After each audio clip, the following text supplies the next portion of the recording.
What's up, everyone? I'm Fiaz, and I've been wanting to do this for a long time, like interviewing people that I've known like throughout my life and all. Also, what they are doing, you know. So the first person that I want to interview is actually an old friend of mine, Darryl. We used to hang out all the time at Holland Village when we were younger. Outside BK. Stone tables. Stone tables, fucking awesome. So Darryl is now a professional boxer. I mean, for me, he's a professional boxer now, and there's a lot of things that we as commoners that we don't know that goes on in the boxing world. You know, like how you train, how you eat, you know, all that kind of stuff. So today I'm doing an interview with Darryl, and also to share his upcoming fight that's coming in June. So I actually have a few questions prepared for you.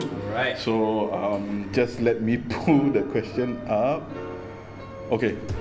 Alright. So first question I want to ask you is, how do you get into boxing, and at what age do you started going into like boxing full on, basically? Alright, how did I get into boxing? It started with MMA actually. So a group of friends, you know, like Pal. You know? Yeah. So we all were interested in MMA. Mm-hmm. So basically, we found out that Fight G was the first MMA gym in Singapore. It was the only MMA gym at that point of time. Okay. So we were around 19 back then. So we joined. We did MMA, we did Muay Thai, we did Brazilian Jiu-Jitsu. Mm-hmm. But it came to a point where a few years down the road, boxing was just more. It came more naturally to me. The slips and the dodges, and also because even while working on Muay Thai drills and sparring, I would use all the boxing slips and all, which is not recommended because I got kicked in the face a few times. So and then I realized that, like, fuck all that shit lah. Boxing. It was more natural for me. But at what age do you like really go into it? We went into boxing of just pure boxing. Started at 19, at around 24, 25 years old. So it's been around 10 years already. 10 years already? Ah, okay. Wow, 10 years, yeah. That's long actually. Shit. Okay, next question is, who is your biggest inspiration when it comes to boxing? No brainer, Mike Tyson for sure. Like the first one up there, Mike Tyson. The fucker's a beast. Like aggressive in your face. You know, it's just like every era you will have that one person that just stands out from everybody. I guess during our time is Mike Tyson. Yeah, Mike Tyson. I think before that was Ali. Ali before that. Yeah, that's true. Mike Tyson, wow, he's a killer in the beast, bro. Okay, next question is, which team / or gym have you been training with, and why did you choose this gym, which is in your case Fight G? Yes, Fight G MMA Academy. You guys can Instagram, Facebook. I'll put the link in the description, everything in the comments. So Fight G was the first gym that we joined. Obviously, like I said earlier on, was the first MMA gym in Singapore. Headed by Darren De Silva, our head coach. We joined the gym. We liked the culture of how things were in the gym, the people, how they acted. Because every gyms have different vibes. Yeah, so it just so happens that we clicked with the one with 5G. And ever since I started, I was 19, all the way until now, it's like 15, 16 years. It's been all the way with 5G, all the way with Darren. Okay. This one is more of a personal question, but what does it mean to you to be, a professional boxer yourself? And do you have any regrets or anything that's stopping you to pursuing this like full on? Regrets? Maybe I'll start with the regrets first. Actually, I started younger. When I was much younger, I should have. I only started competing when I was 27. So that's because of work as well. You gotta pay the bills. But what it means to be a boxer? Well, mainly for me, the reason why we joined 5G, we started off with MMA and martial arts, is we like the idea of training and testing your skills against someone in combat. And for me, since I'm more comfortable fighting, boxing, what have you, I like to train obviously, and when I fight people, it's not about trashing them or whatever. But you know, you train, I train. Let's see who's better. You know, we both are in the same discipline, the same art, and it's just I like the adrenaline rush where you know that he's trained hard, and you know he's not going to give up without a fight, and I'm going to do the same thing. So the best man wins, basically. So it's basically that whole view, the view of putting your skills against someone, and you can't do it outside. I mean, obviously. Yeah, obviously. Yeah. Go jail lah. Yeah. No lah, but yeah, that's mainly not so much of a boxer, but for fighting itself. Okay. But have you okay, this one is a impromptu question. But throughout now, I mean, you've been boxing for quite a while already. Have you ever wanted to venture into other kinds of martial art? Because I know of an old friend of mine. He used to do boxing as well, but when he moved to Australia, he started going to kickboxing instead. So have you ever thought of going into something else, or you just want to stick to boxing? No, I've thought about it. Muay Thai, because 5G is a Muay Thai gym, MMA. I thought about Muay Thai, I thought about kickboxing, and then I look at how short I am, and like, fuck it lah. I stick. The fuck, I want to go in a bloody get kicked even before I do anything. But that's one thing I noticed. Some of them who are tall, wow, I tell you. I mean, being short is not that a disadvantage. Oh, yeah, it's not. Okay. But it's an excuse I use, and plus, I just like boxing. Just like boxing, man. Then wait, then Pal, what he trains in? I know he's like judo black belt or something like that. I don't think it's black belt, but he started off with judo, and then he moved on to Muay Thai, BJJ. So now at 5G itself, Pal is he's our head Muay Thai coach.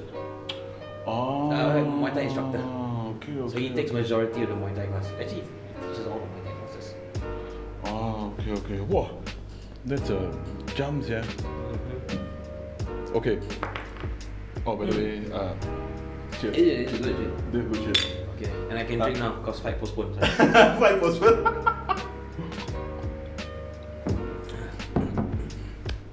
Wow, always good to have cold one. Okay, what is the title you'll be fighting for? So I've got 8 professional fights already. Okay. So I've gathered enough points to actually be able it's a point system. I mean, when you fight professionally, after every fight you get points to determine your world ranking, what have you. So to contest. Wait, but how is the point system like? The point, I don't know. Really? It's you can go to the box rec, the website. They give you a rundown on how you calculate the points, but it's too long and a lot of shit involved. So I just after the fight I see, I win. Okay, I got points. Alright. But you know, so you need to have enough points, enough wins, enough. You be in a certain bracket of the ranks to contest for certain titles. So what I'm fighting for is the WBC Asia super middleweight is the weight class I fight in. Silver title. There are different tiers. So for the WBC and there's WBC Asia. So WBC Asia, they have the silver title, which is the lowest tier, followed by the continental, and then the main. So you gotta work your way up, after I win the silver, hopefully, train my ass off to win. Fight a little bit more, up my ranking a little bit, maybe in 1 or 2 years time, if it's possible. I don't know, see where it takes me, maybe the continental or what have you. Roughly, let's say when you win the red belt, how many fights more before you can gun for the next level of title? Is there like an approximate or something? I wouldn't say how many fights, but because it depends on your points as well and your ranking, how well you fight and whether you finish your fight early, how you win as well. It all adds up. So, but it's not on average, maybe, I don't know, man. I have no idea, but on top of my head, I'm thinking maybe another 6 to 10, maybe. I could be wrong. 6 to 10 fights. It's a lot, So it's a lot. We'll one step at a time. One step at a time. We get the silver first, and then see how it goes. Okay, cool. Okay, this one is a bit of it's not. I don't consider it a cocky question, but I consider it more of an analytic question. Okay, so what holes do you see in your opponent for the upcoming championship fight? You fought with him before, right? I fought him in June. Okay. So I won that fight in June, and then so I talked to the promoter. I said, okay, I got a few fights in the bag. Am I able to contest for a title? And he says yes. So far the promoter I'm fighting for is KBX. You can hashtag KBX Events. So he said, yeah, you're up for you can get a title, and it so happens that the WBC Asia silver title is up for grabs. So talked to him, said yes, okay, I will lock it down, and apparently it's the same guy. He's holding the title? No, he's not holding the title. But it's a vacant title. Right. The title is vacant, so he's the next guy in line as well. So locked it down, took the fight. So the loopholes, well, he fought me, and we fought each other. He knows what I can do, what I'm not good at. I know the same things about him. Obviously, he's gonna change it up a little bit, and so am I. But what I think is, you've been fighting for so many years, there are certain telltale signs that it's very hard to change. So I've noticed it in my coach of what he does, what he doesn't do, and so we're gonna switch up our game plan a little bit. So for you guys to watch me fight before 14th June, you're gonna see somewhat of a different Oathbreaker in the ring. Oh, that's awesome. Because the thing is, I noticed, I'm basing it more on MMA because I watch a lot of MMA more than boxing. But even one example was the John Jones and Gustafsson fight, the first one. Okay. That was a really, really close fight. When I watching it, I was thinking, oh shit, I think Gustafsson is going to nail this one. But John Jones won it. Okay. But when the second fight came in, it was a whole different picture already. Like John Jones started using things that Gustafsson thought, like he would never expect.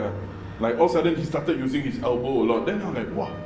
Then I was like, in the end he won it by TKO. It's more it was a TKO that one. I think it was a TKO if I'm not wrong. Okay. But the first fight, recently, the past UFC pay-per-view, that fight was actually the first Gustafsson and John Jones fight was inducted into the Hall of Fame. Shit. Because it was a really, really good fight. So I guess like what you say, you need to change up your game. You gotta be constantly evolving. You can't stay the way you are. I guess maybe you can fight the same if what you're doing right now is fucking unstoppable. People can't do shit against you. Yeah, true. Then go ahead and do it, but it's always good to have more tools in the bag. Just in case something doesn't work, just pick it up, use something else. Cool. Okay, next question is this one is also not really a cocky question, but what makes you stand out comparing to other fighters in your division? Before that, what is your fight record now? Like how many wins, how many losses? 6 wins, 1 loss, 1 draw. 6 wins, 1 loss, 1 draw. And the loss was to who? It was in 2018. It was the English guy. I fought in the MBS. Okay. So like my question is, what makes you stand out comparing to other fighters in your division? First thing that I would say is, in the super middleweight division, I'm a short motherfucker. So I can't really stand up because I'm short, literally. But what I think is, coming from my background, and I'm really getting quite old, so I've got not long more left in this. Okay. But what I think is, I won't go down without a fight. I won't give up very easily. And I like to think. So people say I'm pretty tough. I can take hits and what have you. So going into a fight, people watching my tape and all, I think the first few things that they would have to notice is that I'm pretty tough. So going for the knockout might not be a good idea with me. That's what I think. Okay. But then again, anything can happen. But up to now, that's what I think. If let's say someone's gonna fight Darryl, must be. I got a beard to help. I It helps absorb some shit. Yeah, that's true. That's true. Oh man. Okay. Next question is: if you could ever have one dream boxing match with anyone from the past or present, who would it be and why? Who would it be and why?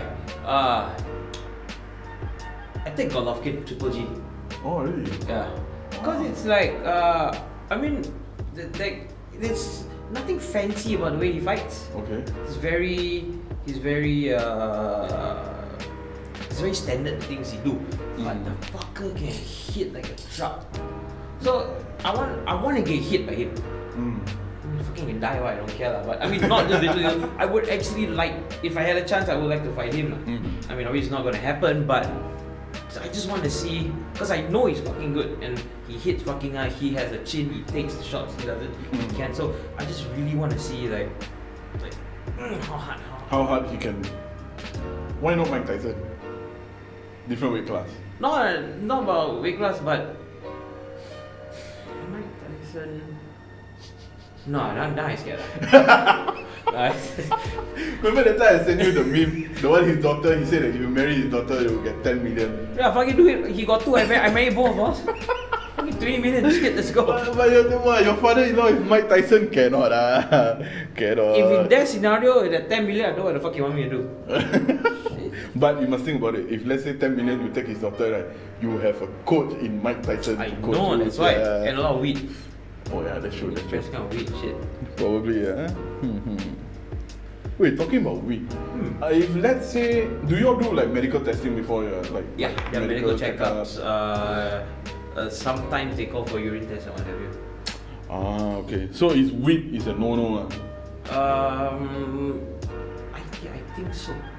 Because I've never done it. Like, yeah, I've never done it before. What is this weed talking about? What are you talking about? Shit. Yeah, what's the next question? Sorry, wait. Okay. Never done weed my whole life. Okay. Just saying. Yeah, we all. Yeah, Singapore is bad. Like, how can you possibly do it over here? Yeah, no. Okay, what do you want to be remembered for at the end of your boxing career? I mean, what I can say is, I'm not the most athletic motherfucker around. Alright, I don't have any skills that are super outstanding or what have you. I don't have a impressive amateur record. I've only got 16 or 17 fights. But I want to be remembered for the guy who wanted to do something and he fucking did it.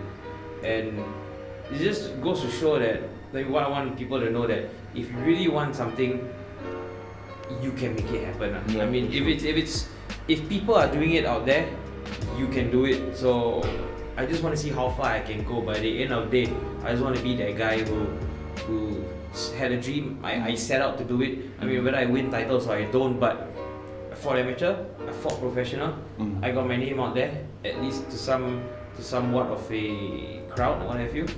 So like I said from the start, I just want to be that guy who people think about, like, yeah, there's nothing special about him, but he fucking did whatever he wanted to do and didn't let people stop him. That's true though, because the thing is, I guess nowadays we always, I mean all of us, we age and also there's no such thing as never too late to do anything, I guess. Yeah, to a certain extent, yeah. I mean, like Bernard Hopkins, he fought until like in his 40s, close to 50. You know, yeah. But I mean, circumstances are. But like I said, to a general stand, you can always do whatever the fuck you want to do. That's true. Because the thing is, like, one example was when I was in Japan. So when I was in Japan, I actually went to this place in Asakusa. That's like a sumo demonstration place and all. And I think among all the martial arts related field, I think sumo has one of the more, how should I say, more straightforward, in your face kind of answer. Because the thing is, they started training when they were 15.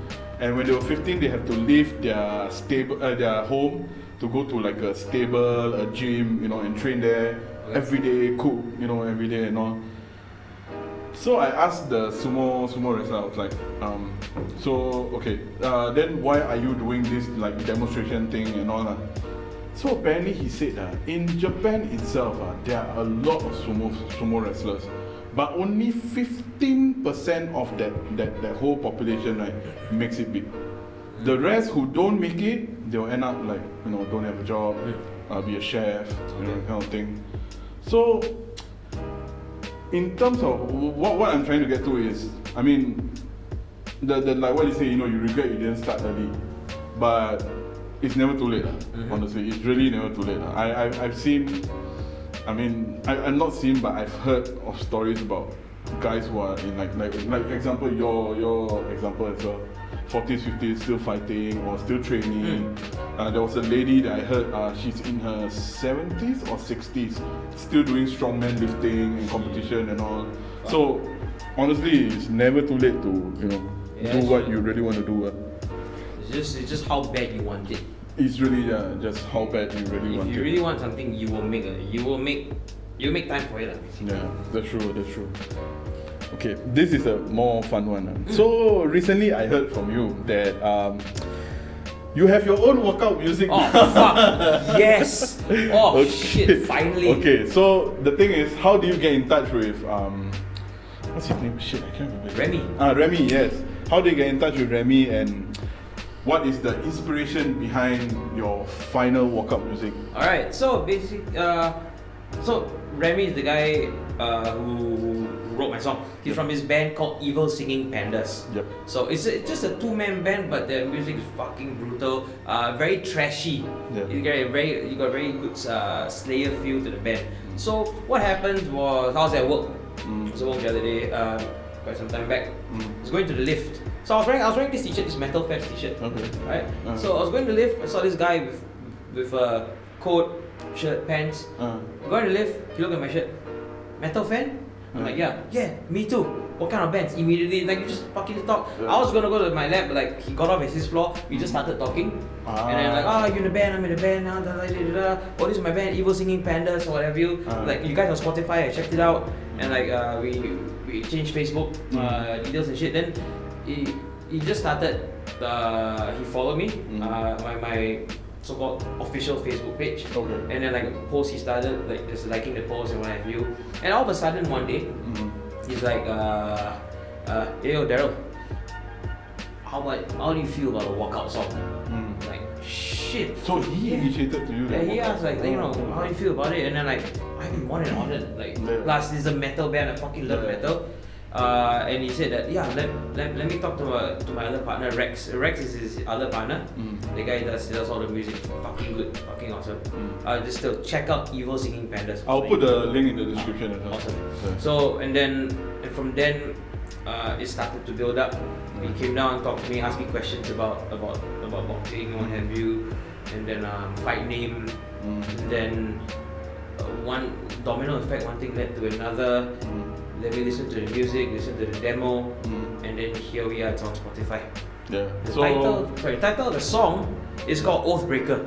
Oh, by the way, if you all don't know what's Oathbreaker, it's actually Darryl. Fight name. Oathbreaker Edmund. Darryl Edmund Oathbreaker Co. Yes. I mean, for the like how we did it in the song. It's a nice ring to it. Darryl Edmund Oathbreaker Co. yeah. I mean, I've heard the song as well. It's fucking heavy. Yeah. So, like what Darryl said, he's very into metal as well. So, and for me, I'm super into music as well. So, now we're gonna ask Darryl, what kind of music, but metal or any band that is truly your favorite? First, Amon Amarth for sure. Alright, Amon Amarth. Fuck yeah. Fucking love Vikings, and one day I find out there's a band who fucking has Viking metal. Yeah. And you know what's the crazy part? Viking drinks meat. But yes, I may be short, but I think they let me in Valhalla. I think we are like the distant cousins of Viking with the beard, and I think we can pull it off. I think Heimdall will let me in lah. Contrary to what Pal says. Pal says I'm too short, so Heimdall will let me in. But can bribe the flow of some meat lah. Well, let's see. Maiden for sure. Yep. I mean, it's where a lot of people started out. Maiden. Yep. In Flames. Oh, but personally, old In Flames. Old In Flames. Nightwish. Fucking came down. I went to watch them when they came down in Singapore. Oh, you went? Yeah. Oh shit. Fucking show. I had the VIP. They signed my bass for me and everything. Wow. Now I keep on corner. Rotting Christ. Rotting Christ. Rotting Christ. Fuck yeah. Let me see what else I got them. These are the main few. Ice Earth. Oh, yeah, Matthew Barlow, the new guy. I don't know his name is Stu something, but yeah, I can't remember. But still, I like Ice Earth. And then quite a bit of power metal. Rhapsody, Stratovarius. Wow, all the tech stuff. So I'm more into melodic death metal. Trash. Trash, yeah, a little bit of trash, but mainly more so melodic death. You got your Nightwish, your symphonic, and then your power metal. Okay. By the way, Darryl is a bassist as well, so yeah. I'm short, I'm dark, I'm bald. What else can I possibly be playing? Okay, next question is.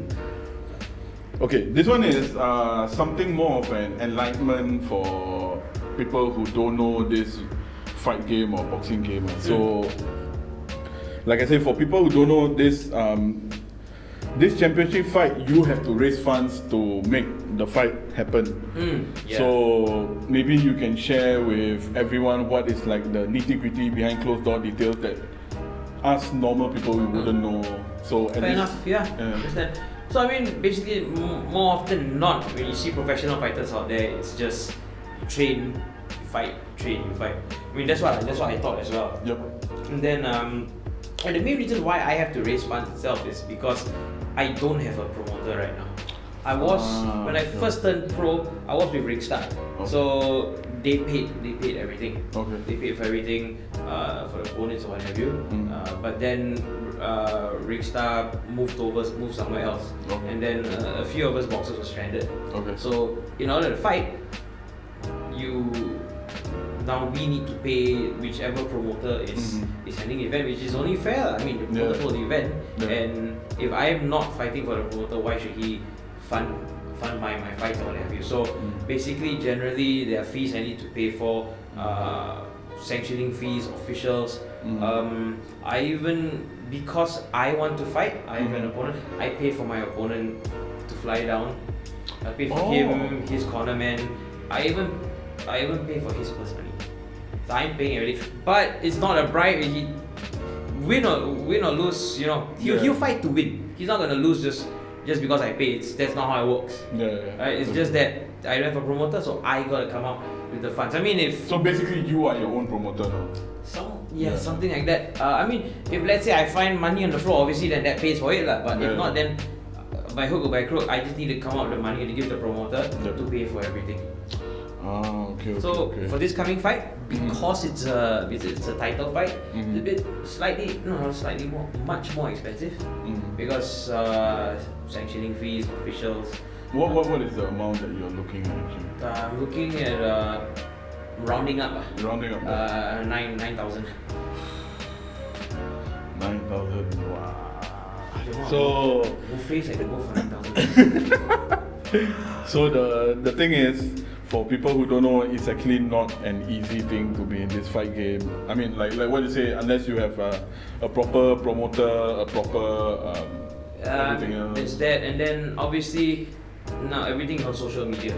So you need your social media presence. You gotta think of content. You gotta think of content. You gotta basically your content, and then because of your content or whatever out there, you also gotta make sure that you don't be a fucker off. Because then people see, and then it's gonna fuck up everything. And on top of that, a lot of professional fighters in Singapore also don't only fight professionally. You got our own day jobs, so it's pretty taxing, pretty tiring, but I mean, fuck, I want this, so that's what true. it takes. That's why a lot of I mean, even for boxing, even for personally myself with my band and all, everybody, especially when I traveled to Europe to play, everybody have the idea that these guys come here, just come here, pick your flight, that kind of thing, But when we actually explain to them that we actually have 14 days that we can only take to just come here to play a show and all, and people actually understand and people actually appreciate. So my point is, we only see in terms of the fight game and boxing game and all that, we only see what is on the exterior. A lot of times we don't know what goes on behind, the kind of money that you have to raise and all. So what I'm trying to say is, if y'all want to support Darryl, please DM him on his Facebook or what, so that he can be much appreciated. Yep, raise the fund to get his championship fight. I mean, I'll be doing a few things to help raise funds as well. I mean, what are you planning to? First off, I mean, from when I turned pro until now, all of you guys have helped me out, supported by buying tickets, buying whatever merchandise. I thank you. I mean, obviously, it couldn't be where I without you guys. So, so what I've got going on right now is we've got another batch of t-shirts coming out. Okay. Oathbreaker t-shirts, totally different design. Okay. We've got that. We're gonna do a bake sale coming up. It's in the works. Okay. The bake sale, so it should happen somewhere in April. So there'll be a pre-order. Basically, all the funds from that obviously goes to the fight. And the two people who are making the goods, they're pretty good at what they do. So just keep following me, and in time you will see the post come out. You like your cookies, you like your brownies, this is the time to get them. Yep. So when it happens, then I'll post it on my social media and everything, so everybody can help Darryl out as well and enjoy good food, good merch. So hey, your Oathbreaker t-shirt got big size. Shit, it's still in the designing. I mean, the design's all done. We are just laying out the details of what goes where. Okay. And then we'll definitely take pre-orders first. So don't worry, man. Definitely covered. Cause can help you spread the word. Fuck yeah. Okay. Last but not least, fight promo time. Shit. Okay. The camera is all yours. All right. So promote your fight. You've been watching this from start to end. Some of you guys know who I am. So your boy Darryl Edmund, Oathbreaker Co. will be fighting on the 14th of June in Zouk, Singapore, for the WBC Asia Silver title. Yep. Alright. Fight. When I go out there and fight, obviously I want to get that title, but also I fight for all the people who support me as well. And people buy tickets, they come around and watch, they give me moral support here and there. So if you can, and you want to watch a lot of fighting, people get punched in the face, I want to have you DM your boy over here. Alright, I'll get you some tickets. I mean, obviously I can't give you tickets for free, I'm so sorry. But it will be your money's worth, because on that night itself, you got 3 title fights, followed by a few more undercard professional fights, maybe some amateur fights. So, I mean, a fight in a club, who the fuck doesn't want to see that? Yep. So you can contact Fias, can DM me, Darryl Edmund, for more details, and I'll let you guys. One more thing before we end is, you have a couple of friends that are fighting this Saturday as well. Yes, alright, so quick one. There's a fight circuit going on in JB called Ultimate Beatdown. So basically, they have boxing, they have MMA, they have K1, it's all in a cage. So Ultimate Beatdown is happening this Saturday. I've got 4 of my teammates who are fighting. We're gonna fight. We've got someone fighting boxing, fighting K1, someone fighting MMA. So the event starts at 4 o'clock all the way until like midnight, 1 o'clock. It's at Plaza Sentosa. So if you wanna go and it's midnight, 1 o'clock. It's 50 over fights. 50 over fights in JB in a cage. Right. It's gonna be fucking all fights. So you got time. 14th March Saturday, which is obviously tomorrow. I think. I mean, no, 2 more days. Oh, I was just checking the date. But yeah, 14 March Saturday. If you got nothing to do, you're in JB, go buy one burger ramly or whatever. Come up. Apparently in JB now they're talking about this place called Woodfire or Wildfire or something. What the fuck is that? They say it's like a happening burger joint. It's like one of the best now. Like a lot of people from Singapore actually travel there.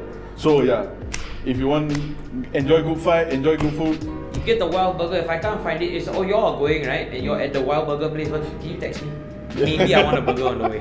But yeah, 4 my boys fighting on Saturday. So if you like fight, JB this Saturday for the midnight. Yep. So basically, that's it. this is first. This new segment that I'm doing is today. This one is like the first episode. For future, I will engage more of my other friends who are in different field as well. And I will even get Darryl back after his fight. Then he can talk about his fight. I'll bring the belt down. Yeah. Shit. Gotta be a bit confident, you know. Gotta be a bit confident. Yeah. So let's hope for the best for Darryl. And like I say, do support as much as you can. You know, I'll put his Facebook link and everything in the description. I also put it on my social media as well. So please support Darryl to get his dream of winning a belt finally happening. Fuck yeah. So thank you very much for watching this segment with me and Darryl. Thank you for having me. No problem. Anytime, but anytime. So please do like the video, subscribe, and also please do check out Darryl's social media and all. I'll put everything in the link description. Right. Also, don't forget, check out his workout music. It's called the Oathbreaker, and I'll put the Spotify link as well. So thank you very much again, and we'll see you in the next video. See you guys. Cheers.